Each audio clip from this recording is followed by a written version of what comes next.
Are you serious? This is torture. You're torturing me and everyone else watching. Wait. I overlay Yugioh with really shitty writing. I can activate the overlay network. IXD summon Yugioh ZEXAL. Impossible. Nobody's ever summoned him before. No, it's impossible. Oh, man. I equip it with scouters now. To summon the Matrix. That went better than I expected. Hey guys! So, welcome back to Let's Play Yu-Gi-Oh! Legacy of Duelist. It's been a little while since we recorded this last time, but we have some new toys, and today we are going to be tackling ZEXAL. We needed a break for this one, right? Yeah. Yeah. Apparently in Japan they just call it ZEXAL. That sounds worse. I know, right? That apparently didn't translate to 4K media very well. Not really, no. So, Yu-Gi-Oh! ZEXAL is the introduction of a new type. As with 5Ds before, it is an introduction of a new type of summoning material called XD summoning.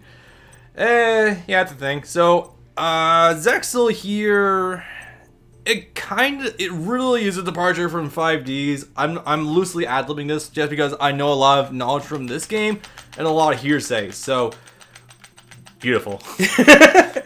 You're welcome. So, Yu-Gi-Oh! ZEXAL, it's not good.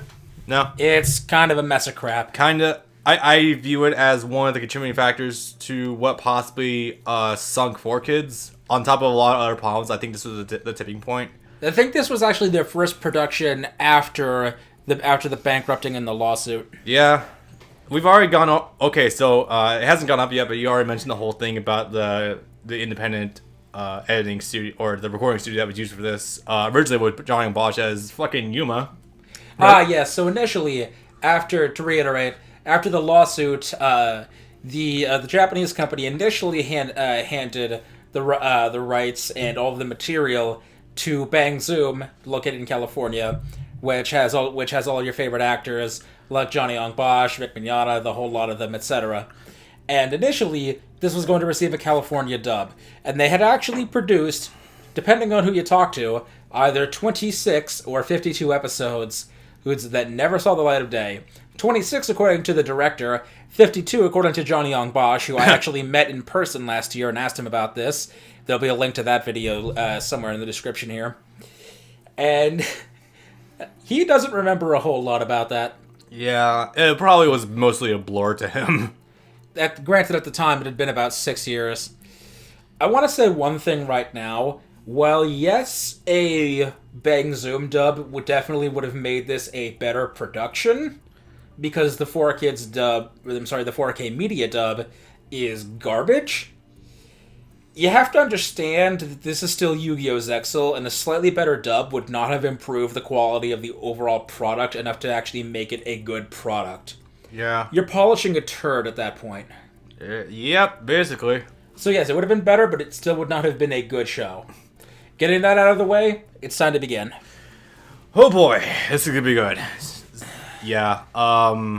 Why is he a prawn? I don't know. There's a lot of questions I have about a lot of design choices with this entire show after just even light reviewing. Actually, that reminds me. One thing real quick before we do start. I want to say that this both in terms of how terrible most things look, but this is actually began the decline of Yu-Gi-Oh! Character designs by actually giving other characters two-tone hair. Yeah, I would agree with you, actually. A lot of designs in this arc are really bad. Rather than two-layer hair, as with Kite here.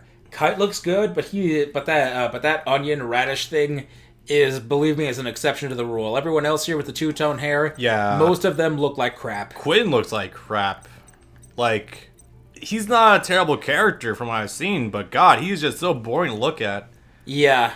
They really try to tap into, like, a kind of sci-fi look with this, but I think they leaned a little too much towards, to be nice, Saturday morning cartoon look.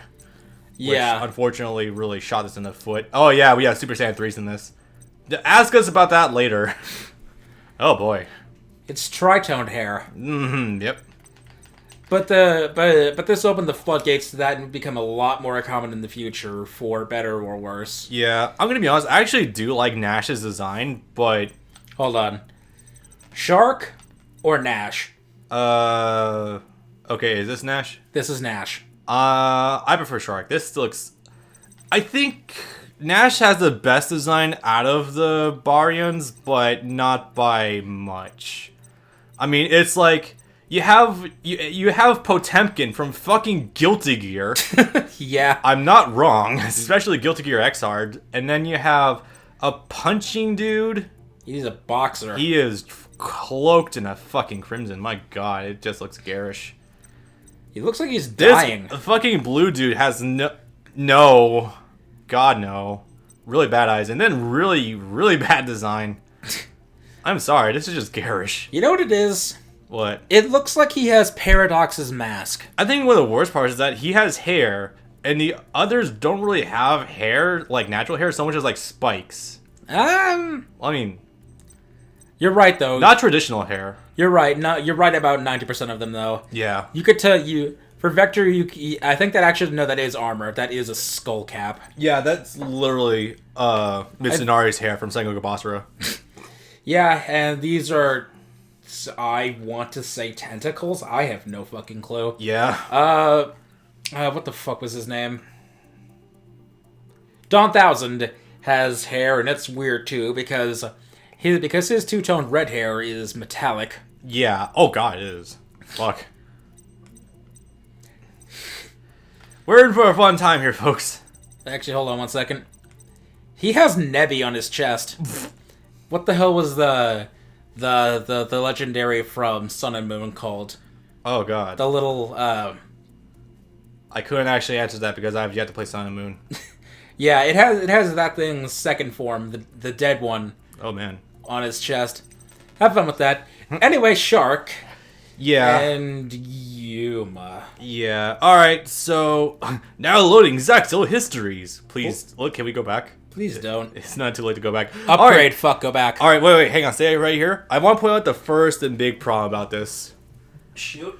Yuma's Tsukumo story begins like on a day like any other at Heartland City's local middle school. Oh yeah, that's also right. That's the first big red flag. These are the youngest Yu-Gi-Oh characters in the series as well. And I know someone might say Arc 5 kids are pretty young too. No, they're freshmen in high school. They at least got to high school. They're not in middle school. Yuma and his gang, most of them are 13 years old. See, I'm not a fan of this because granted, with GX we had hanging with the crew in the schoolyard, but with this fucking bullshit, we're just straight up going middle school. Like, it's unfortunately, from what I've seen, it does incorporate a lot of, like, actual Japanese tropes or like, school settings. Yeah, also, after 5Ds was the last time any characters were actually able to age in real time in a Yu-Gi-Oh show. God damn it. Because in 5Ds, it started with Yusei being 20, or I'm sorry, being 18, and ending with him being 20. Mm-hmm. GX, Jaden started at 15, and he was graduating by the end of it. Yep. Yugi was, I think, a sophomore or a junior, as it were, and he graduates by the end of that as well. Yeah. So characters in Yu-Gi-Oh! Just stop aging at this point completely. Which is unfortunate because that really adds to it shows their growth throughout the show, which has been, despite what GX and to a certain extent what happened with Vanilla Yu-Gi-Oh!, there's been some pretty solid growth on the main characters up to this point. Yuma kind of nixes that. Yuma does not change from the moment you meet him until the moment they all fly into the sky. Yeah. At the end. Alright, let's get this bitch rolling. Alright, mentioning the whole new thing about XE summoning. The school bully. Are we doing the tutorial or are we just going to jump right in? No, we're going right in. Okay. I'm actually going to avoid the tutorial the first time. That's fine. We can come back on it later. I can talk about the XE summoning and how it works as we go through this. Character designs are terrible. Exhibit A. Oh god. What the hell is his name? Bronk Stone. Yeah, already. Why would you do this to yourself, Sean Schemmel? Why? Oh my god, Sean, I'm so sorry. Yeah. Alright, so red flag number 2. Yes. Yeah. it's not because he's a fat character. It's because that he's an incredibly bumbling idiot with no fucking dimension to his character at all. Yeah. Yeah. Apparently Nash starts off as a bit of an asshole. Like, quote-unquote bullying people, but apparently it's kind of on you if you fall for the usual are you chicken line. Like, the fuck? Yeah. No, this is entirely Bronk's fault. I think he has muscle mass. I can't tell what those Sorta. tumors on his arms are. I can't tell what the tumors on his neck are. Jesus Christ. Yeah. He's got Crash Bandicoot syndrome going on, dude. He has, what the hell is his... He has Cortex's hair. Oh my god. Fuck. Reminds me of a thing I saw on Tumblr last night. It was beautiful. Wah. Ooh. I'll say that shit later. Anyway. Yeah, I had to do it. He called me a big chicken. So Nash basically, Duel... What name are you gonna call him by? He has 5 names. I'm gonna keep calling him Nash. I think Nash is a cool name.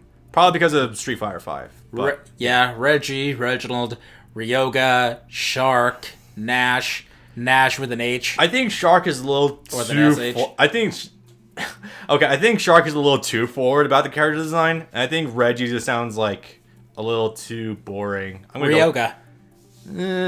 It's okay, but it doesn't roll off the tongue. I like Nash. Yeah. Oh hey, there's Gilgamesh's weapon in the background. That tower thing I just noticed. Oh my god. You see it. The giant weird power drill dildo thing. Yeah. Yeah. They really are building the overlay network. Oh Jesus. If you're gonna challenge my friend, I'm gonna challenge you. I literally won this deck fair and square. What the fuck is your deal, Yuma? Don't make an unfair bet. Even though you literally walked into it of your own accord despite the insult, and come the fuck on. And now he's doing it as well. He says he's gonna tear up his cards right in front of him, which is cute. Ugh. Oh man, olden days of middle school bullies. Except they literally just like, it's fair. Okay. You know, personally, I miss the days when you would get in trouble if you brought Yu-Gi-Oh cards to school. Right? Man, fucking hell, those were the good times. Then you could never get in this sort of shit. I had a friend Ben back in high school who actually had a Game Boy Micro, and he Oh, was wow. able to get away with just playing on it nonstop because it was so fucking tiny that no one knew he had it. You know how in some schools they have the desks where they have the cubby hole right underneath the actual countertop? Uh-huh. Back in elementary school, I had a friend, Noah, who would play his GBA and his original 1000 model PSP in class just staring into his desk. Oh my god, it's great. Oh, it's so good. Anyway, so apparently Yuma had some sort of thing around his neck from his parents that summoned this. It's some kind of relic thingy from... Yuma's parents are archaeologists. Because of course they are. Sure. And they do that Indiana Jones thing. Yeah. And they get into Indiana Jones situations, too.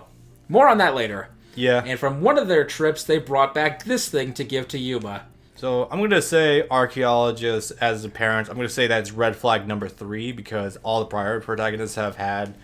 Well, not Jaden, but Yuki had a grandfather who was an archaeologist. Nothing nowhere his parents. I forgot about Grandpa. And Yusei had a dad who was an actual, like, legit scientist. He was an engineer, I think. I think it could be both. Well, he was building the power system. I think he wasn't when I actually came up with the idea also and then built it. Yeah. So he fucking genius. So Astral has amnesia. The strike number 4. And throughout the show, Astral has to learn what it means to be alive and to apparently be a human, even though he knows he's an alien. Kind of just sounds like a prototype version of Fee Fee. Fee. The spirit of the Master Sword from Zelda. Literally. Yeah. I was thinking thought it was a stand because only Yuma can see him at first. Mostly is. Yeah, he mostly is a stand, but he can talk. Kind of astoundingly, unlike Yami or Atem, Astral can actually duel independently of Yuma. He can. It's really He can weird. actually fly off and duel by himself without having to be in Yuma's presence. Yeah. I'm going to say Astral might actually be one of the better parts of the show. Not saying a lot, but he is the most unique aspect of it, at least. You know, it just... Oh, you did select that. Alright, don't worry, I can No, explain we're it not. anyway. jumping back into it. Alright, so I'll go ahead and quickly explain what XE summoning is and how it works, because again, I had to be concise. For those of you audience who know what it is, don't worry, you might learn something from this. Those who don't know what XE summoning is, who's just jumping into this for curiosity's sake, I'll explain it. So XE summoning is, of course, a new form of summoning that is introduced, of course, in ZEXAL. It's fairly straightforward. It's actually more straightforward than fucking synchro summoning, if you can believe that. So imagine if you fusion summon, but you don't need polymerization, and you use the monsters as ammo. I know it's a bad example, but bear with me. Oh, you haven't. One of the first and main new decks Brandon's gonna be using today. This will be entertaining. Alright, so XE summoning basically, you have two monsters at the same level on the field, like, you know, the actual stars. Because those are really important, right?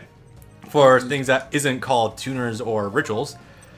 From there, if you're at the same level, you can, if you have an Xyz monster in your extra deck that is the same level as those monsters, you quote-unquote overlay the monsters, which is basically, you summon the Xyz monster and you attach those two monsters to this summon an Xyz monster. They don't go to the graveyard, you just stack them on top of each other. Yes, they're literally stacked on top of each other, and it's the weirdest goddamn thing ever. It worked. They're stacked like fucking lands from Magic the Gathering. It's so odd. This is an interesting deck, by the way. So the trick to that, however, is there's a reason they're stacked on top of each other. Because the Xyz monster usually has an ability, as in almost always, an ability where you can detach one of the Xyz monsters and send it to the graveyard to act in an effect. So, as Brandon and I have explained in the past many times before, Xyz monster started off as complete dumb shit. Like, it was bad. Like, you want a comparison. The introduction for synchro monsters in 5Ds brought us Stars Dragon and Red Dragon Archfiend. Red Dragon Archfiend is still good by itself, not fantastic. Stars Dragon still sees competitive use today with Quasar decks. So, as an example, you look at shit like this, like the beginning of ZEXAL with Xyz summoning. You had shit like Utopia, you had like a dumb tiger, yeah, that thing, Leviathan Dragon. It's not even that good, really. It had a very weak start, and Brandon, how long would you say it took for Xyz monsters to actually get good support? At least a year. Yeah, I would actually go that as well. I would say the first good Xyz monsters probably came with, I would go Galaxy Eyes, actually. Yeah. Unless there's something before that I don't know of. That's a possibility, yeah. Yeah. Personally speaking, I've recently been experimenting with the Galaxy Eyes deck because fucking Tachyon Dragon is fun as tits. So that's what I've been messing around with. Anyway, so actually, what kind of deck are you running right now? If I can get this off, you'll see in a minute. Chaos Emperor. Wait, Envoy at the end. Oh wait, I've heard that shit before. I think I blacklisted a soldier with something of the ends, but wow, the fuck just happened? Well, folks, things are happening. I don't know what's going on, so this is gonna be fun. Shit, I did it out of order. Whoops. Well, I might have fucked myself, actually. Whoops. But most people will actually know what the hell I've been doing for the last 5 minutes. I have no idea what you've been doing. I see an Eclipse Wyvern. I know that card's ridiculous. Tour Guide Throne the Underworld. Well, but I can at least take the slow route. Hopefully he doesn't have a Mirror Force. Actually, no, I don't think he has Mirror Force. No, character stopped having that a while ago. Actually, no. I was dueling Astro last night as a warm-up, and he actually did have Mirror Force. I know it's surprising, but yeah. This is fantastic. Oh my god, painful choice. God damn. This fucking card. Okay, okay, that's why I ran out of them all. The only reason I had that reaction to painful choice is because I've been watching this guy who had a Flame Veil deck engine to go into Quasar, and it's kind of nuts because you just send a whole bunch of shit to your graveyard. But for those who I've been live streaming this game recently, but I've been obsessed with trying to get a good Quasar deck up and running because Quasar for me feels like what a god card should be, where it has legit good abilities and it's difficult to summon. That's just me anyway. Yeah. Ah, fucking hell, that card. Well, at least that's only shark stickers. But no, outside of his really bad Xyz summoning, I would actually say Nash has some decent cards. Better than Yuma's. Yuma's are bad for a long time. Yuma is both a terrible duelist and has terrible cards. Did you just say before he's actually the first duelist who's lost a shit ton of duels? Yes, he lost like over 10. Oh my god. Yes, this has a summoning animation, I know. By the way, I figured out what the... You're probably not going to go back and watch the Sartorius Kumar duel, but I actually figured out the card he has, I mentioned, that actually has an animation, was, oh god, what the hell is it? Arcana 21, I think it was. The one that's like, it's got the really big arms, really like a big metallic black body. That thing had animations. It was weird. The world. I think it was the world, yes. Wow, those fucking Arcana cards are dumb. Shuffling all one card. Oh, man. I fucked myself. Well, unless you're going to activate a card that replaces your deck with your graveyard. Nope, I did a royal fuck myself, and you know what? It's so funny, I don't even care. Yeah, this is actually hilarious. So yeah, if you want an example of why Xyz were bad to start, Leviathan Dragon here has an ability where detach one X. It starts off at 2,000 attack and 0 defense. Detach one Xyz material from it, and it gains 500 attack. I think that's the only part of its effect. It might lower someone else's attack. I don't think so. Yeah, it's bad. This is really cool, actually. Like, and wait at the end. You got a lot of big buys in this deck, though. What do you have in your next deck? Well, I mean, we'll find it. I don't know if I'll find it right now, but you know. Shit, damn it. Hey, if you wanted to go again, go for it. No, I clicked the tutorial button again. Oh, oops. I mean, it gives you the victory, basically, so yeah. Cocking, damn it. That's fine. I can start off with something. You know what? I'm going to start off with something even more fun. Oh my god, it's going to be interesting. So, if you guys remember back in the day when we were describing tuners, where basically the meta became summoning a monster, thanks Nick, and then dropping a tuner alongside it, usually ideally within turn 1, or at least in the same turn. Yep. Where special summoning became the new thing.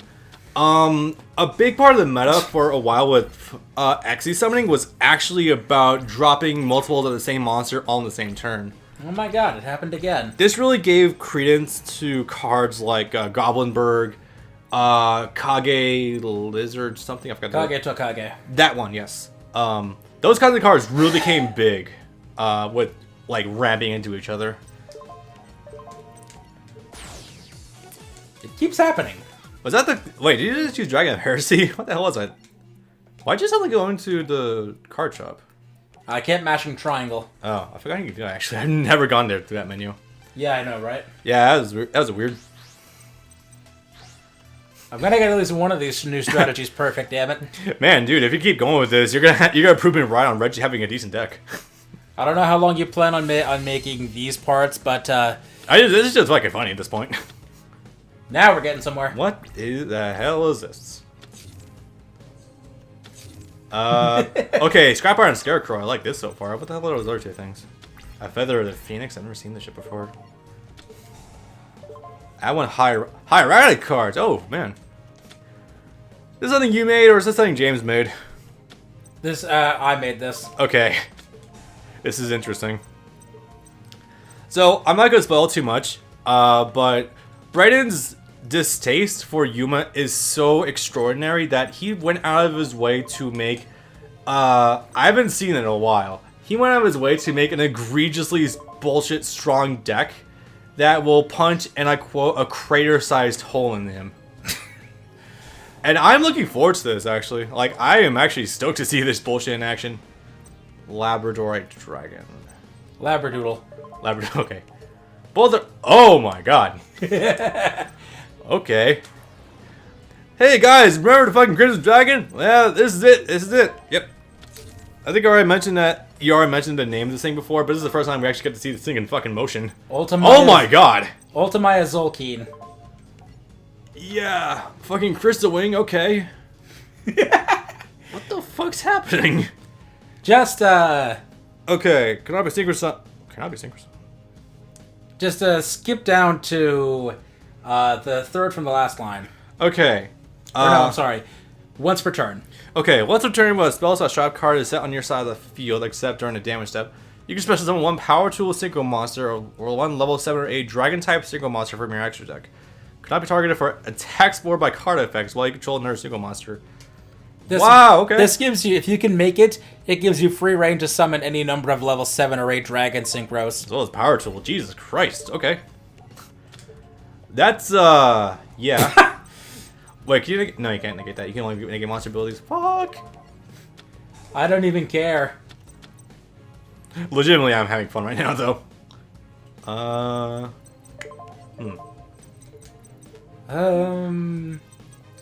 Nah.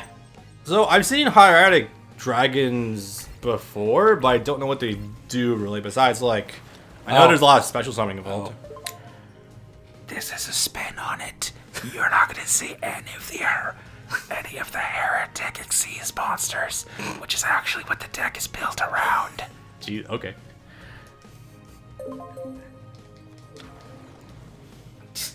I love unusual card engines.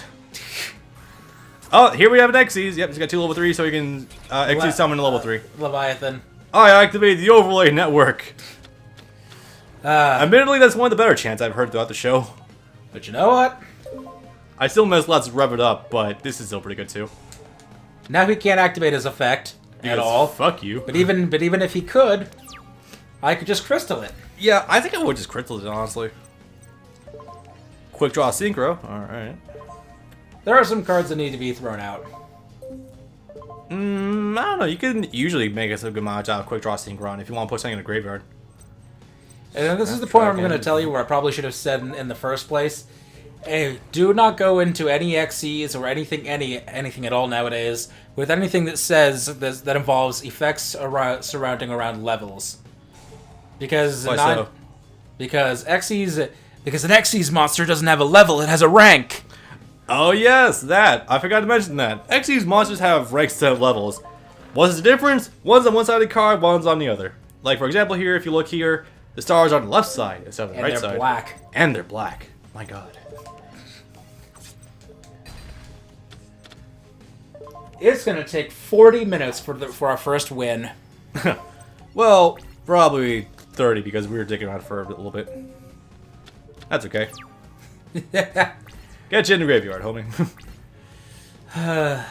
Man. Good stuff.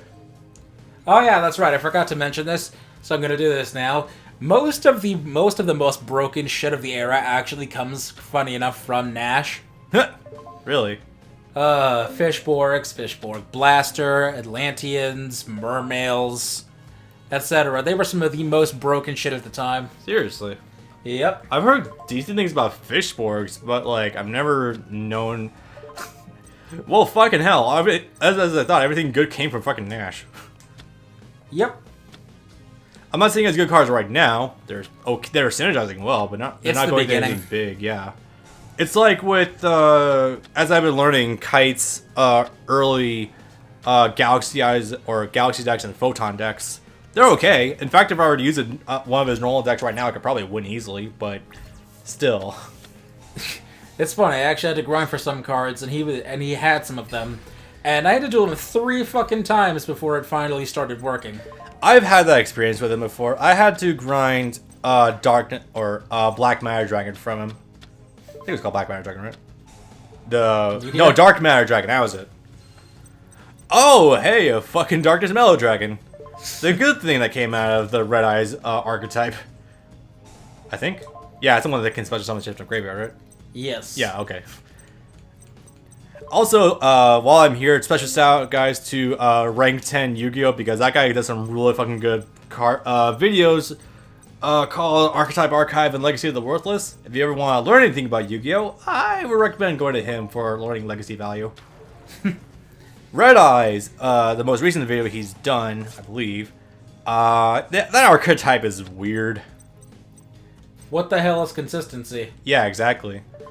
Really good bird damage, like from certain monsters, but the materials used to get into it is fucking odd. Very consistent support. At some point, I got to actually learn how to use Blacklisted Soldiers.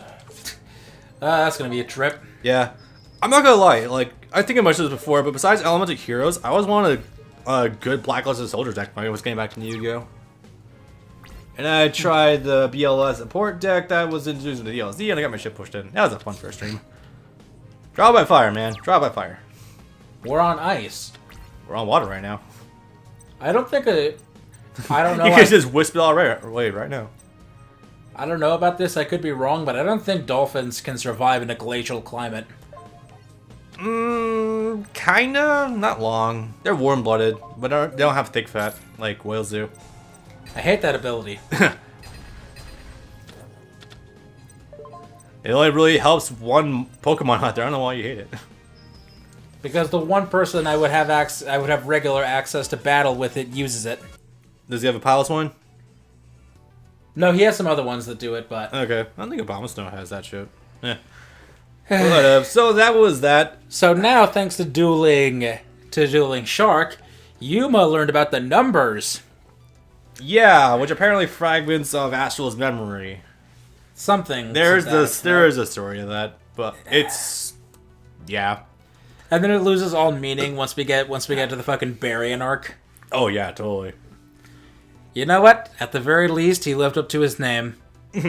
Yeah. I just love the idea that we basically just turned Yu-Gi-Oh! Into Dragon Ball Z with having to collect all the number cards. Yeah. I mean, if you think about it, This is worse. This is there were only 7 Dragon Balls. This is having to collect the 300 pieces of the Shiko and Jewel from Inuyasha. Oh god, yeah, you're right. Good luck saying that for 14 years.